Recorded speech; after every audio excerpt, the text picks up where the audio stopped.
La FNESI est présente sur le salon infirmier toutes les années. L'important pour nous, c'est de pouvoir se présenter à l'étudiant, discuter avec lui, voir quelles sont ses problématiques au quotidien, qu'est-ce qu'il vit dans l'établissement de formation, qu'est-ce qu'il vit dans son parcours clinique. Et ça permet de nous imbiber des problématiques des étudiants.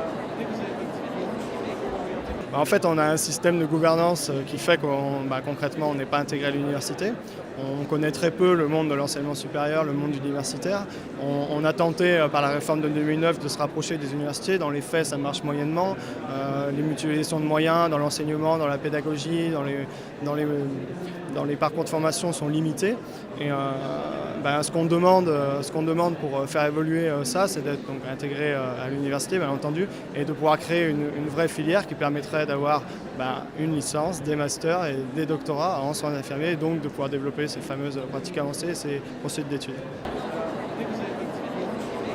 Je crois que la pratique avancée, c'est un vrai enjeu professionnel, c'est-à-dire c'est comment l'infirmière investit son rôle, ses missions de santé et quelle place elle prend en fait dans la société. Donc certes, on touche à la valorisation professionnelle. Maintenant, pour ce qui est de la formation, donc des masters en pratique avancée, ce qui est important pour nous, c'est qu'on fasse les choses dans le bon ordre. C'est-à-dire qu'on définisse d'abord vers quoi on veut aller. C'est-à-dire que dans la construction, il faut d'abord réfléchir au socle du métier, à quelles seront ses missions, quelles seront ses compétences, avant de penser à vouloir faire du master pour faire du master. Il faut avoir de la cohérence. Il faut avoir de la cohérence dans la modalité de l'intégration universitaire, il faut avoir de la cohérence dans la création de la filière et dans la pratique professionnelle.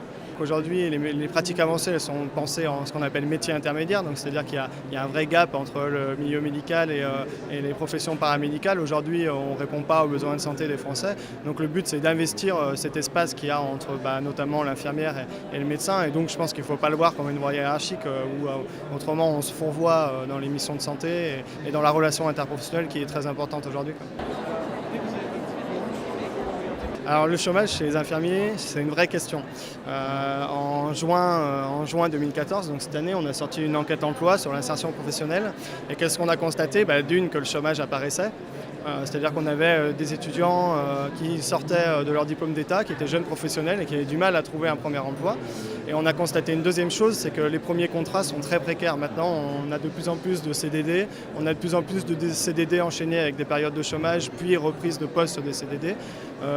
Des contrats qui sont de plus en plus courts, puisqu'on a les infirmières en réalité dans certains centres hospitaliers qui sont sur des contrats de 10 jours en 10 jours parfois, renouvelés au jour le jour. Et donc ça pose la question de la précarisation de l'emploi et de qu'est-ce qu'on doit y faire pour y pallier. Et les réponses se trouvent dans la formation, dans les poursuites d'études, dans l'intégration universitaire, dans l'orientation des jeunes aujourd'hui dans l'enseignement supérieur et dans le choix de leur formation. Alors nous on estime qu'il apparaît en gros depuis 2012. C'est-à-dire la sortie de la première promotion, la nouvelle réforme. Et ce, pour plusieurs raisons. C'est que la nouvelle réforme a fait qu'on a changé de catégorisation de la fonction publique hospitalière. Donc l'âge de départ en retraite ont été repoussés. Et puis il y a eu des choix qui ont été faits dans le milieu professionnel qui sont divers et variés, mais qui a créé un entassement des étudiants. Il y a eu 2 sorties de promotion aussi en peu de temps, en 6 mois. Et puis on a un système, on le disait tout à l'heure, on a un système de santé qui est en incapacité d'employer. Et donc toutes ces choses font qu'aujourd'hui on a un choc. Ce qu'on attendait de Marisol Touraine, ministre de la Santé, c'était qu'elle puisse venir à la rencontre des étudiants sur le stand de la FNESI. C'est important aujourd'hui sur un salon professionnel d'aller à la rencontre des professionnels, mais aussi des futurs professionnels. Et ces futurs professionnels, c'est les étudiants. Donc on est très déçus effectivement qu'elle ne soit pas passée sur le stand de la FNESI. L'important pour nous, c'était pouvoir évoquer avec elle la gouvernance des instituts de formation, des instituts paramédicaux.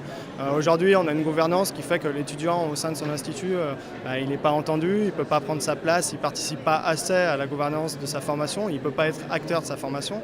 Donc c'était important pour nous de pouvoir sensibiliser Madame la Ministre à cette problématique.